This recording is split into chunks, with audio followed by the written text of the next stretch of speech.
नमस्कार। आज हम भारत के उस बेहद लंबे अतीत की पड़ताल कर रहे हैं जब इतिहास लिखा नहीं गया था बल्कि पत्थरों में जिया जा रहा था। हाँ बिल्कुल, वो समय जिसे हम पाषाण काल कहते हैं और फिर उसके बाद का ताम्र पाषाण काल। हमारे सामने कुछ पुरातात्विक रिपोर्ट और शोध हैं और हमारा इरादा है कि इस हजारों लाखों साल लंबे दौर की सबसे अहम और दिलचस्प परतें खोलें। कोशिश करेंगे कम समय में। ये कोशिश रहेगी। वैसे ये सोचना ही अद्भुत है कि मानव इतिहास का लगभग 99% हिस्सा इसी प्रागैतिहासिक काल मतलब प्री हिस्टोरिक एज में गुजरा है। हाँ, और होमो सेपियंस यानी हम जैसे सोचने समझने वाले इंसान भी धरती पर कोई ज्यादा पुराने नहीं हैं। शायद 30,000 40,000 साल पहले ही आए। सही बात है। समझने की आसानी के लिए इतिहास को बांटा जाता है। प्रागैतिहासिक यानी जब लिखावट नहीं थी। फिर आद्य ऐतिहासिक, जिसमें लिखावट तो थी पर हम पढ़ नहीं पाए अब तक। बिल्कुल, जैसे हड़प्पा की लिपि। और फिर ऐतिहासिक काल, जब से लिखित स्रोत मिलने लगते हैं। तो आज हम पूरी तरह से प्रागैतिहासिक काल पर ही ध्यान देंगे। और देखिए, ये दौर इतना आकर्षक इसलिए भी है क्योंकि शब्दों के अभाव में हमें पूरी तरह पुरातात्विक सुरागों पर ही निर्भर रहना पड़ता है। जैसे पुराने औजार, कहीं कोई बस्ती रही हो तो उसके खंडर, गुफाओं में चित्रकारी या फिर कंकाल। यही वो चीजें हैं जो हमें उस गुमनाम वक्त की कहानी सुनाती हैं। एक तरह से ये बिना शब्दों का इतिहास है। तो चलिए इस कहानी को शुरू से पकड़ते हैं। सबसे पहले आता है पुरा पाषाण काल यानी पेलियोलिथिक एज। ये बहुत लंबा दौर था, करीब 20 लाख साल पहले से लेके 12,000 साल पहले तक। जैसा हमने कहा, मानव इतिहास का 99% वक्त इस लंबे दौर में इंसान मूल रूप से शिकारी और संग्राहक था। मतलब शिकार करना और कंदमूल फल वगैरह इकट्ठा करना जीवन यापन का यही तरीका था। और इसी काल की एक बहुत बड़ी उपलब्धि थी आग की खोज। हाँ बिल्कुल, सोचिए जरा, आग ने कैसे जीवन बदला होगा। अंधेरे में रोशनी, जंगली जानवरों से सुरक्षा, और सबसे बढ़कर भोजन को पकाकर खाने का रास्ता खुला। कच्चा मांस खाने की जगह पका हुआ खाना। इसके सबूत भी मिले हैं, जैसे आंध्र प्रदेश की कुरनूल गुफाओं में राख के ढेर मिले हैं जो आग के इस्तेमाल की तरफ इशारा करते हैं। और औजारों की बात करें तो जाहिर है पत्थर के ही होंगे। हाँ, ज्यादातर औजार पत्थर के थे, खासकर क्वार्ट्जाइट जैसे सख्त पत्थर के। थोड़े बेडौल, भारी। और शायद आपको याद हो, 1863 में रॉबर्ट ब्रूस फुट नाम के भूविज्ञानी ने तमिलनाडु के पल्लवरम में पहला ऐसा औजार खोजा था। हाँ, वहीं से भारत में इस काल के व्यवस्थित अध्ययन की शुरुआत मानी जाती है। एक और चीज मिली है, बेलन घाटी के लोधा नाला से हड्डी से बनी एक मातृदेवी की मूर्ति, छोटी सी। ये बहुत महत्वपूर्ण है। ये शायद उस समय की धार्मिक या कलात्मक भावनाओं का प्रतीक हो सकती है। औजारों का विकास कैसे हुआ उस लंबे दौर में? वो भी बड़ा दिलचस्प है। शुरू में यानी निम्न पुरा पाषाण काल में औजार बड़े और भारी थे, जैसे हैंड एक्स यानी हाथ की कुल्हाड़ी, जिसे हस्त कुठार कहते हैं। पाषाण काल, इसमें फलक तकनीक आई, मतलब पत्थर से पतले तेज धार वाले टुकड़े निकालना। अच्छा, तो ये ज्यादा पहने होते होंगे। बिल्कुल, ये पहले के भारी औजारों के मुकाबले कहीं ज्यादा धारदार चाकू या ब्लेड की तरह रहे होंगे, ज्यादा कुशल। और उसके बाद फिर उच्च पुरा पाषाण काल तक आते आते तक्षिणी और खुरचनी जैसे और छोटे नुकीले औजार दिखने लगते हैं। ये खास कामों के लिए बनने लगते हैं। तो ये दिखाता है कि कैसे इंसान की जरूरतें और कुशलता दोनों बढ़ रही थी। सही कहा। इस समय के लोग जंगलों, गुफाओं में रहते थे, पूरी तरह प्रकृति पर निर्भर। खेती या पशुपालन का तो कोई ज्ञान ही नहीं था। हाँ, और नर्मदा घाटी में मिला मानव जीवाश्म, वो शायद भारत में मनुष्य की मौजूदगी का सबसे पुराना सबूत माना जाता है ना? जी बिल्कुल। पुरा पाषाण काल के बाद कहते हैं मौसम बदला, दुनिया थोड़ी गर्म हुई। हाँ, पर्यावरण में बड़े बदलाव आए और इसी के साथ शुरू हुआ मध्य पाषाण काल यानी मेसोलिथिक एज, करीब 12,000 से 10,000 साल पहले तक। यहाँ कहानी एक बहुत ही, आप कह सकती हैं, रोमांचक मोड़ लेती है। औजारों का आकार। हाँ, औजार अचानक बहुत छोटे हो गए। इन्हें लघु पाषाण या माइक्रोलिथ कहा जाता है। माइक्रोलिथ मतलब बहुत छोटे पत्थर के औजार। बिल्कुल, इनका आकार कुछ सेंटीमीटर ही होता था, लेकिन ये बड़े काम के थे। वो कैसे? इन्हें हड्डी या लकड़ी के हत्थों में लगाकर ज्यादा कारगर हथियार और औजार बनाए जा सकते थे, जैसे तीर की नोक, भाले की नोक। अच्छा। या फिर आरी और हंसिया जैसे काटने के औजार भी। हाँ बिल्कुल। ये बदलते पर्यावरण में शिकार करने और भोजन जुटाने के नए ज्यादा कुशल तरीकों को दिखाता है। सीएल कार्लाइल ने 1867 में विंध्य क्षेत्र में ऐसे औजारों को खोजा था। और इसी काल से जुड़ी एक और बड़ी बात है, कंकाल। सही पकड़ा।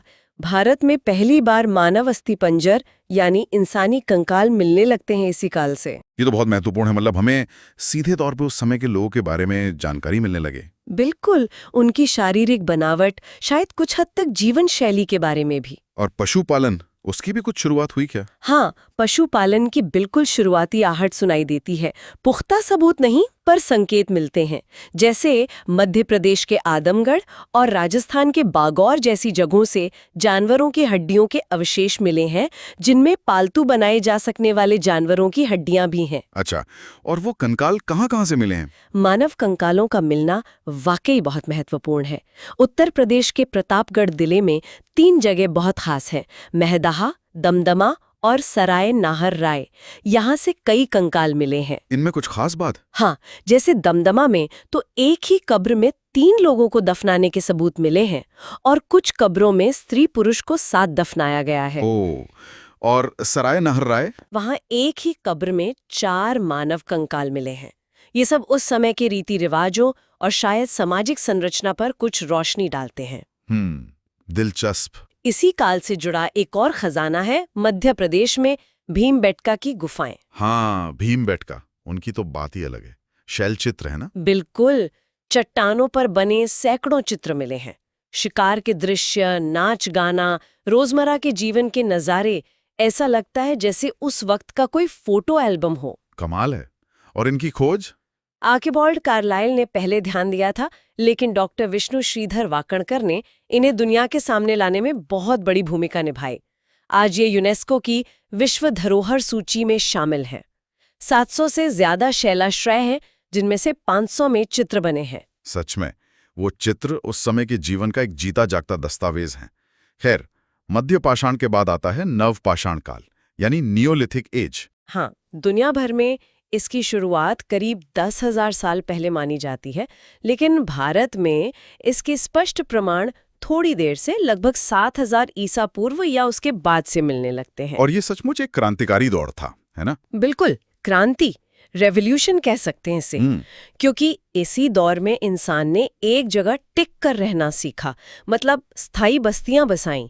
अब वो घुमक्कड़ नहीं रहा। और सबसे बड़ी खोज हुई कृषि की, खेती। सही कहा। खेती ने इंसान को भोजन के लिए भटकने की जरूरत से काफी हद तक आजाद कर दिया।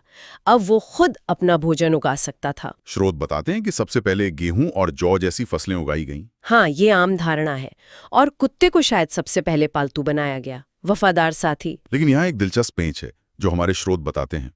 आमतौर पे मेहरगढ़, जो पाकिस्तान में है, उसे गेहूं और जौ की खेती का सबसे पुराना केंद्र माना जाता रहा है, करीब 7,000 ई पूर्व का। हाँ, मेहरगढ़ बहुत महत्वपूर्ण स्थल है। लेकिन हाल की खोजें उत्तर प्रदेश के लहुरा देव में चावल की खेती के सबूत दिखाती हैं, और वो 9,000 से 7,000 ईसा पूर्व के बीच के हैं।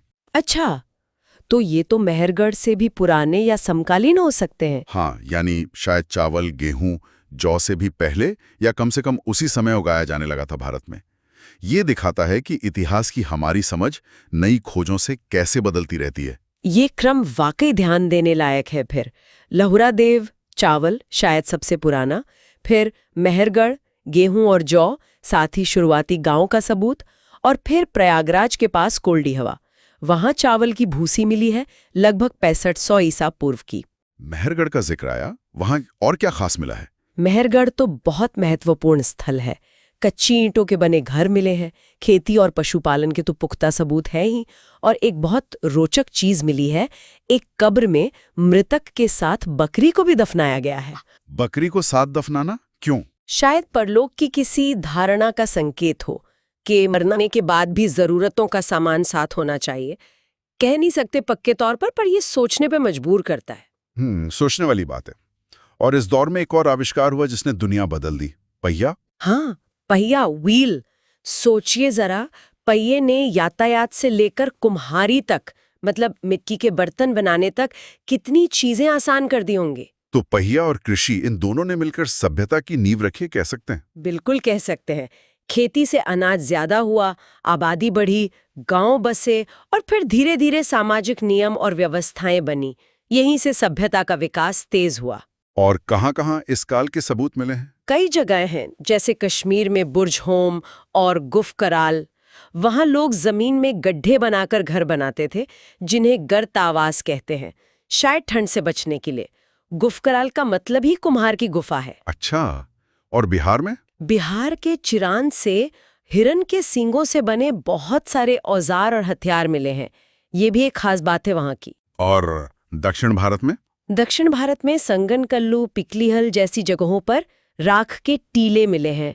ऐसा लगता है कि ये पशुपालकों के अस्थायी शिविर थे, जहां गोबर वगैरह इकट्ठा होता था और फिर उसमें आग लग जाती थी या लगा दी जाती थी। आग का इस्तेमाल तो अब आम हो गया होगा? हाँ, नवपाषाण तक आते आते आग पर नियंत्रण और उसका उपयोग आम हो गया था।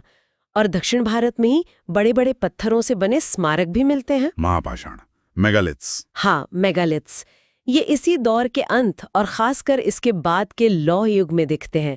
ये असल में कब्रगाहें थीं, बड़े पत्थरों से बनी हुई। तो पत्थर का साथ निभाते निभाते इंसान ने एक नई चीज खोज ली, धातु। बिल्कुल, और सबसे पहली धातु थी तांबा, कॉपर। यहीं से शुरू होता है ताम्र पाषाण काल, यानी चैल्कोलिथिक एज।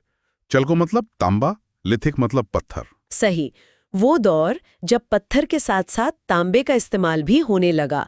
ये तकनीकी रूप से एक बड़ा कदम था। बड़ा कदम कैसे? देखिए, पत्थर को सिर्फ तोड़कर या घिसकर आकार दिया जा सकता था, लेकिन धातु को पिघलाकर मन चाहे सांचे में ढाला जा सकता था। ज्यादा जटिल औजार या बर्तन बनाना संभव हुआ। ये तो धातु विज्ञान की शुरुआत थी एक तरह से। हाँ बिल्कुल, मेटलर्जी की शुरुआत। हालांकि तांबा बहुत ज्यादा मजबूत धातु नहीं है, लोहे जितना तो बिल्कुल नहीं, फिर भी इसने पत्थर के औजारों के साथ मिलकर इंसान की क्षमताओं को निश्चित रूप से बढ़ाया। भारत में सबसे पहला तांबे का औजार कहाँ मिला? स्रोत में इसका जिक्र है? हाँ, स्रोत बताते हैं कि पहला तांबे का औजार जो एक कुल्हाड़ी थी, वो अत्तिरमपक्कम से मिली, वही जगह जहां पुरापाषाण के औजार भी मिले थे। अच्छा, और इस काल में भारत के अलग अलग हिस्सों में कई संस्कृतियां पनपी। इनकी पहचान कैसे होती है? मुख्य रूप से उनकी खास तरह की मिट्टी के बर्तनों और जीवन शैली से। बर्तन बनाने का स्टाइल, उन पर चित्रकारी, ये सब अलग अलग संस्कृतियों की पहचान बन गए। जैसे स्रोत बताते हैं, मालवा में काले और लाल बर्तन थे, बुर्जहोम में धूसर, दक्षिणी नवपाषाण में चमकीले धूसर। ये बर्तनों के रंग और स्टाइल बड़े महत्वपूर्ण सुराग होते हैं पुरातत्व में। कुछ प्रमुख संस्कृतियों का जिक्र करें? जरूर। जैसे राजस्थान में बनास नदी के किनारे आहाड़ या बनास संस्कृति, इसे ताम्रवती भी कहते थे, मतलब तांबे वाली जगह। जाहिर है वहां तांबा खूब मिलता था या इस्तेमाल होता था। और उनके बर्तन?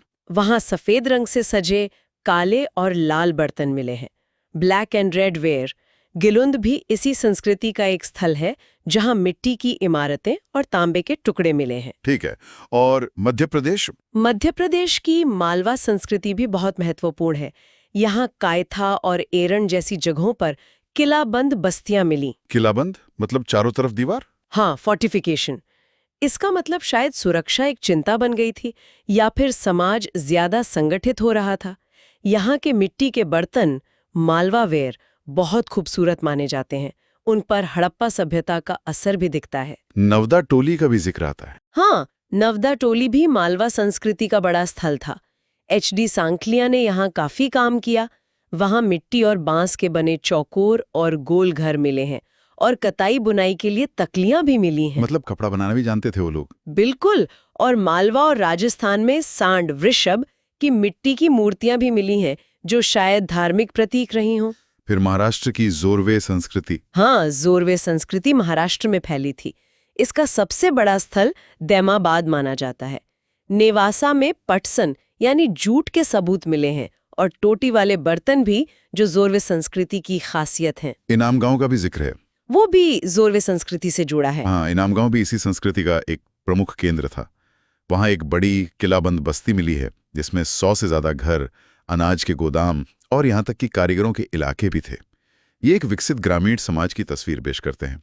वहाँ से मातृदेवी की मूर्ति भी मिली है। पूर्वी भारत में भी इस काल के स्थल हैं। हाँ, पूर्वी भारत में भी चिरांद बिहार, पांडुराजर ढिबी और महेशदल बंगाल जैसे कई महत्वपूर्ण ताम्रपाषाणिक स्थल हैं। जीवन शैली कैसी थी इन लोगों की? मतलब क्या खाते थे, क्या पालते थे? जीवन शैली की बात करें तो ये लोग खेती करते थे, गेहूं, जौ, चावल, बाजरा, मसूर, उड़द, मूंग जैसी कई फसलें उगाते थे। और पशुपालन? पशुपालन भी करते थे। गाय, बैल, भेड़, बकरी, भैंस पालते थे और शिकार भी करते थे। हिरन का शिकार काफी प्रचलित था। और क्या करते थे? वे कार्निलियन, स्टेटाइट जैसे कीमती पत्थरों के सुंदर मनके बनाने में भी माहिर थे। गहनों का शौक रहा होगा। दफनाने के तरीकों में भी कुछ फर्क था? हाँ, दफनाने के तरीकों में भी विविधता थी। जैसे महाराष्ट्र में खास तौर पर जोरवे संस्कृति में मृतकों को घरों के अंदर ही फर्श के नीचे दफनाया जाता था, उत्तर दक्षिण दिशा में लिटाकर। घरों के अंदर? हाँ, जबकि पूर्वी भारत में कहीं कहीं आंशिक शवाधान का रिवाज था, मतलब शरीर के कुछ हिस्सों को ही दफनाने का। और बच्चों की कब्रों में कुछ खास? बच्चों की कब्रों से अक्सर तांबे के मनकों के हार और उनके छोटे बर्तन भी मिले हैं। ये शायद उनके प्रति लगाव या किसी सामाजिक रस्म का हिस्सा हो सकता है। तांबे का जिक्र बार बार आ रहा है, कहीं से बहुत ज्यादा तांबा मिला है। हाँ, एक जगह है मध्य प्रदेश में गुंगेरिया। वहाँ एक जगह से 400 से ज्यादा तांबे के औजार और हथियार मिले हैं और साथ में 100 से ज्यादा चांदी की पतली प्लेटें भी। ये एक बहुत बड़ा खजाना है। 400 हजार, ये तो कमाल है। ये उस समय की धातु तकनीक और शायद व्यापार की समृद्धि को दिखाता है। बिल्कुल। और कायथा से भी 28 तांबे के कंगन एक साथ मिले हैं। राजस्थान का गणेश्वर स्थल तो खेतड़ी की तांबे की खानों के पास ही था। माना जाता है कि यहाँ से हड़प्पा सभ्यता को भी तांबा सप्लाई होता था। अच्छा, तो ये संस्कृतियां हड़प्पा के साथ भी जुड़ी हो सकती हैं। हाँ, इनमें से कुछ हड़प्पा की समकालीन थी, कुछ उसके बाद की। दक्षिण भारत में ब्रह्मगिरी, पिकलीहल जैसी जगहों पर चरवाहा संस्कृति के सबूत मिलते हैं, जो शायद उत्तरी ताम्रपाषाण संस्कृतियों से थोड़ी अलग थीं। ये सारी जानकारी, ये सब बातें हम तक पहुंची कैसे? मतलब किसने खोजी ये सब चीजें? इसका पूरा श्रेय जाता है पुरातत्व विज्ञान यानी आर्कियोलॉजी को और उन पुरातत्वविदों को जिन्होंने सालों तक मेहनत की। जैसे हमने पहले जिक्र किया, 1863 में रॉबर्ट ब्रूस फुट की पल्लवरम खोज एक शुरुआत थी। हाँ, वो शुरुआत थी। फिर विलियम किंग ने अतिरमपक्कम में खोज की। 1935 में डी टेरा के नेतृत्व में एक येल कैम्ब्रिज अभियान ने शिवालिक और सोहन घाटी में महत्वपूर्ण काम किया। इलाहाबाद विश्वविद्यालय के प्रोफेसर GR शर्मा ने बेलन घाटी में कई महत्वपूर्ण स्थल खोजे। और संस्थागत रूप से कोई सरकारी संस्था भी बनी? बिल्कुल। भारतीय पुरातत्व सर्वेक्षण यानी आर्कियोलॉजिकल सर्वे ऑफ इंडिया की स्थापना बहुत महत्वपूर्ण है।